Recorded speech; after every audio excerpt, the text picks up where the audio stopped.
not too long after, T-Ray came and got Lily out, but not Rosalind. And we learned that the men that Rosalind poured her snuff on were probably the wrong people to do that to. So when they got home, T-Ray was upset with Lily, obviously, as we probably all suspected, and kind of tells her to go to her room, think about what she's done, and think about the different ways that he might discipline her. And she responds back that she's not afraid of him.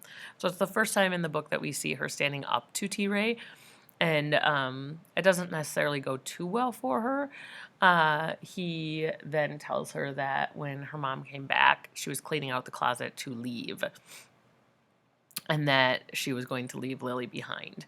And Lily decides eventually that this was just one way that T-Ray was getting back at her, and this must be part of her punishment, because there's no way that she had two parents that didn't love her or care about her. So we're just at that point. You could say I'd never had a true religious moment, the kind where you know yourself spoken to by a voice that seems other than yourself, spoken to so genuinely that you see the words shining on trees and clouds.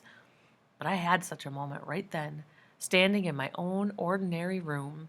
I heard a voice say, "Lily Melissa Owens, your jar is open." In a matter of seconds, I knew exactly what I had to do. Leave. I had to get away from T-Ray, who was probably on his way back this minute to do Lord knows what to me. Not to mention I had to get Rosalind out of jail. So notice your jar is open when she hears the voice.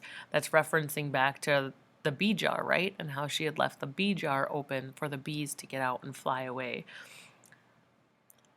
The clock read 2:40. I needed a solid plan, but I didn't have the luxury of sitting down to think one up. I grabbed my pink canvas duffel bag, the one I'd planned to use for overnights the minute anyone asked me. I took the $38 I'd earned selling peaches and stuffed it into the bag with my 7 best pairs of panties, the ones that had the days of the week printed across the backside.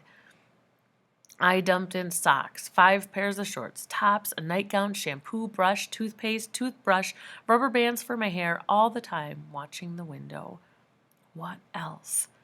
Catching sight of the map tacked on the wall, I snatched it down, not bothering to pry out the tacks. I reached under the mattress and pulled out my mother's pitcher, the gloves, and the wooden pitcher of Black Mary, and tucked them down in the bag too. Tearing a sheet of paper from last year's English notebook, I wrote a note, short and to the point. Dear T-Ray, don't bother looking for me. Lily. P.S. People who tell lies like you should rot in hell. When I checked the window, T-Ray was coming out of the orchard toward the house, fists balled, head plowed forward like a bull wanting to gore something. What type of lit device is that? Like a bull wanting to gore something. Notice that it uses like, so it uses like or as, which means it is a simile. I propped the note on the dresser and stood a moment in the center of the room, wondering if I'd ever see it again. Goodbye, I said, and there was a tiny sprig of sadness pushing up from my heart. Outside, I spied the broken space in the latticework and wrapped around the foundation of the house. Squeezing through, I disappeared into violet light and cobwebbed air. T-Ray's boots stomped across the porch. "Lily! Lily!" I heard his voice sailing along the floorboards of the house. All of a sudden, I caught sight of Snout sniffing in the spot where I'd crawled through. I backed deeper into the darkness, but she'd caught my scent and started barking her mangy head off. T-Ray emerged with my note crumpled in his hand, yelled at Snout to shut the hell up, and tore out in his truck, leaving plumes of exhaust all along the driveway. Emerged, that could be a good vocab word.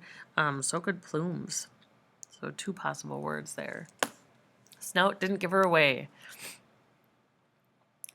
Walking along the weedy strip beside the highway for the second time that day, I was thinking how much older 14 had made me. In the space of a few hours, I'd become 40 years old. The road stretched empty as far as I could see, with heat shimmer making the air seem wavy in places. If I managed to get Rosalind free, an if so big it could have been on the planet Jupiter, just where did I think we'd go? Suddenly, I stood still. Turberon, South Carolina. Of course. The town written on the back of the Black Mary picture.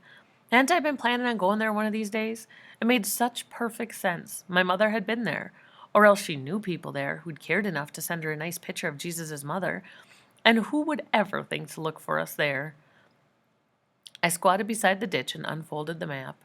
Turberon was a pencil dot beside the big red star of Columbia. T-Ray would check the bus station, so Rosalind and I would have to hitchhike. How hard could that be? You stand there with your thumb out and a person takes pity on you. A short distance past the church, Brother Gerald whizzed by in his white Ford. I saw his brake lights flicker. He backed up. "I thought that was you," he said through the window. "Where are you headed?" "Town." "Again? What's the bag for?" I'm taking some things to Rosalind. She's in jail." "Yeah, I know," he said, flinging open the passenger door. "Get in. I'm heading there myself." I had never been inside a preacher's car before. It's not that I expected a ton of Bibles stacked on the back seat, but I was surprised to see that inside, it was like anybody else's car. "You're going to see Rosalind?" I said. "The police called and asked me to press charges against her for stealing church property. They say she took some of our fans. You know anything about that?" "It was only 2 fans." He jumped straight into his pulpit voice. "In the eyes of God, it doesn't matter whether it's 2 fans or 200. Stealing is stealing. She asked if she could take the fans. I said no, in plain English. She took them anyway. Now that's sin, Lily." Pious people have always gotten on my nerves. Pious, another good vocab word to look up. Notice too, pious people, we've got those 2 P sounds in the beginning of the word in a row. Pious and people. Remember what that's called? Alliteration, repetition of sound. "But she's deaf in one ear," I said. "I think she just mixed up what you said. She's always doing that. T-Ray'll tell her, iron my 2 shirts, and she'll iron the blue shirts." "A hearing problem?" "Well, I didn't know that," he said. "Rosalind would never steal a thing." "They said she assaulted some men at the Esso station." "It wasn't like that," I said. "See, she was singing her favorite hymn, 'Where were you when they crucified my Lord?' I don't believe those men are Christians, Brother Gerald, because they yelled at her to shut up with that blankety-blank Jesus tune. Rosalind said, 'You can curse me, but don't blaspheme the Lord Jesus.' But they kept right on, so she poured the juice from her snuff cup on their shoes. Maybe she was wrong, but in her mind, she was standing up for Jesus." Is that what happened? Is Lily telling the whole truth? I was sweating through my top, and all along the backs of my thighs. Brother Gerald dragged his teeth back and forth across his lip. I could tell he was actually weighing what I'd said. Mr. Gaston was in the station alone, eating boiled peanuts at his desk, when Brother Gerald and I came through the door. Being the sort of person he was, Mr. Gaston had shells all over the floor. "Your colored woman ain't here," he said, looking at me. "I took her to the hospital for stitches. She took a fall and hit her head." "You think that's what really happened?"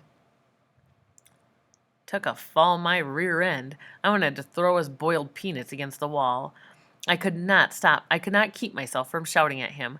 'What do you mean she fell and hit her head?'" Mr. Gaston looked over at Brother Gerald. That all-knowing look men give each other when a female acts the least bit hysterical. "Settle down now," he said to me. "I can't settle down till I know if she's all right," I said, my voice calmer, but still shaking a little. "She's fine. It's only a little concussion. I expect she'll be back here later this evening. The doctor wanted her watched for a few hours." While Brother Gerald was explaining how he couldn't sign the warrant paper seeing as how Rosalind was nearly deaf, I started for the door. Mr. Gaston shot me a warning look. "We got a guard on her at the hospital, and he's not letting anybody see her, so you go on back home, you understand?" "Yes, sir, I'm going home." "You do that," he said, "because if I hear you've been anywhere near that hospital, I'm calling your daddy again." Obviously, she would not want that. Sylvan Memorial Hospital was a low brick building with 1 wing for whites and 1 for blacks. I stepped into a deserted corridor clogged with too many smells. Carnations, old people, rubbing alcohol, bathroom deodorizer, red jello.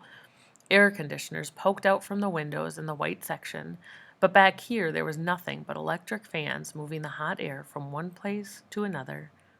At the nurse's station, a policeman leaned on the desk.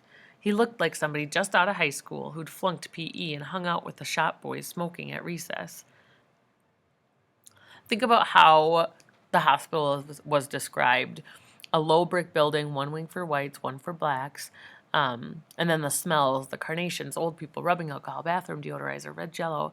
Remember earlier this year when we read The Mustache and how he was describing the nursing home that his grandma was in?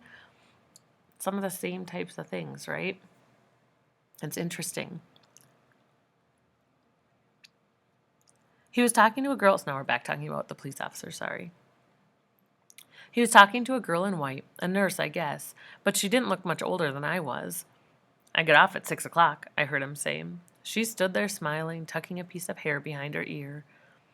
At the opposite end of the hall, an empty chair sat outside one of the rooms. It had a policeman's hat underneath it. I hurried down there to find a sign on the door. No visitors. I went right in. There were 6 beds, all empty, except the farthest one over by the window. The sheets rose up, trying hard to accommodate the occupant. I plopped my bag on the floor. Rosalind? A gauze bandage the size of a baby's diaper was wrapped around her head, and her wrists were tied to the bed railing. When she saw me standing there, she started to cry. In all the years she'd looked after me, I'd never seen a tear cross her face. Now the levee broke wide open. I patted her arm, her leg, her cheek, her hand. When her tear glands were finally exhausted, I said, "What happened to you?" After you left, that policeman called Shoo let those men come in for their apology. They hit you again? 2 of them held me by the arms while the other one hit me. The one with the flashlight. He said, "You say you're sorry." And I didn't. He came at me. He hit me till the policeman said that was enough. They didn't get no apology, though. I wanted those men to die in hell begging for ice water, but I felt mad at Rosalind, too. Why couldn't you just apologize? Then maybe Franklin Posey would let you off with just a beating. All she'd done was guaranteed they'd come back. "You've got to get out of here," I said, untying her wrists. "I can't just leave," she said. "I'm still in jail." "If you stay here, those men are going to come back and kill you. I'm serious. They're going to kill you like those colored people in Mississippi got killed. Even T-Ray said so." When she sat up, the hospital gown rode up her thighs. She tugged it toward her knees, but it slid right back like a piece of elastic. I found her dress in the closet and handed it to her. "This is crazy," she said. "Put on the dress. Just do it, all right?" She pulled it over her head and stood there with the bandage sloped over her forehead. "That bandage has got to go," I said. I eased it off to find 2 rows of catgut stitches. Then, signaling her to be quiet, I cracked the door to see if the policeman was back in his chair. He was. Naturally, it was too much to hope he'd stay off flirting long enough to let us float out of here. I stood there a couple of minutes, trying to think up some kind of scheme, then opened my bag, dug into my peach money, and took out a couple of dimes. "I'm going to try to get rid of him. Get in the bed in case he looks in here." She stared at me, her eyes shrunk to mere dots. "Baby Jesus," she said. When I stepped out into the hall, he jumped up. "You weren't supposed to be in there." "Don't I know it," I said. "I'm looking for my aunt. I could have sworn they told me room 102, but there's a colored woman in there." I shook my head, trying to look confused. "You're lost, all right. You need to go to the other side of the building. You're on the colored section." I smiled at him. "Oh." Over on the white side of the hospital, I found a payphone next to a waiting area. I got the hospital number from information and dialed it up, asking for the nurse's station in the colored wing. I cleared my throat. "This is the jailer's wife over at the police station," I said to the girl who answered. "Mr. Gaston wants you to send the policeman that we've got over there back to the station. Tell him the preacher is on his way to sign some papers and Mr. Gaston can't be here because he had to leave just now. So if you could just tell him to get over here right away." Part of me was saying these actual words, and part of me was just listening to myself say them, thinking how I belonged in a reform school or a juvenile delinquent home for girls, and would probably soon be in one.